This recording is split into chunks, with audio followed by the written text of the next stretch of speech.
Ignore back seat voices. Ignore. కొంతమంది డ్రైవర్లు వెనకాతలు ఉంటారు.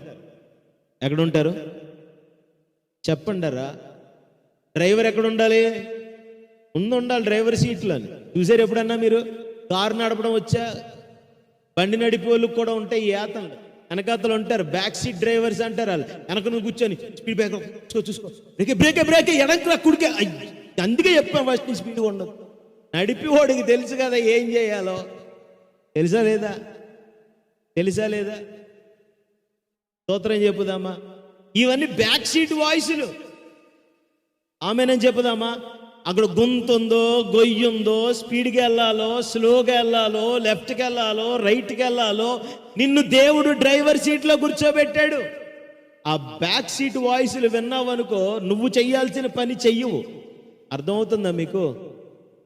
మన సిస్టర్స్ అందరికి బాగా అలవాటు, వీళ్ళందరూ బ్యాక్ సీట్ డ్రైవర్లే. స్తోత్రం చెప్పుదామా? ఎక్కడ పడిపోతారని ముందే సొక్క ఫిల్ట్ పట్టుకొని లాగేస్తారు. ఇలా పడిపోయినోడిని కూడా పడగొట్టేస్తారు. ఇలా బ్యాక్ సీట్ డ్రైవర్లు వీళ్ళందరూ.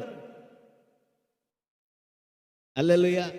కొంతమంది ఉంటారు బ్యాక్ సీట్ డ్రైవర్లు. ఇలాగే ఎందుకు చేసావు, అలాగెందుకు చేయలేదు, ఇలాగెందుకు అనలేదు, అలాగెందుకు అన్నావు. ఆమేన్. నేను అంటాను, నీకు దేవుడు అప్పచెప్పిన పనికి నిన్నే లెక్క అడుగుతాడు. నువ్వు ఆయనకే లెక్క అప్పచెప్పాలి, రెండో వ్యక్తికి కాదు. స్తోత్రం చెప్పుదామా? నా పనికి నువ్వు లెక్క చెప్తే నువ్వెవరని అడుగుతాడు నిన్ను. నా పనికి నేనే లెక్క చెప్పుకోవాలి. ఆమేన్. నా పని నేను లెక్క చెప్పాలి కాబట్టి నా పని నేనే కరెక్ట్గా చెయ్యాలి. బ్యాక్ సీట్ వాయిస్ల మీద కాన్సన్ట్రేషన్ చెయ్యొద్దు. ఆమేన్ అని చెప్పుదామా?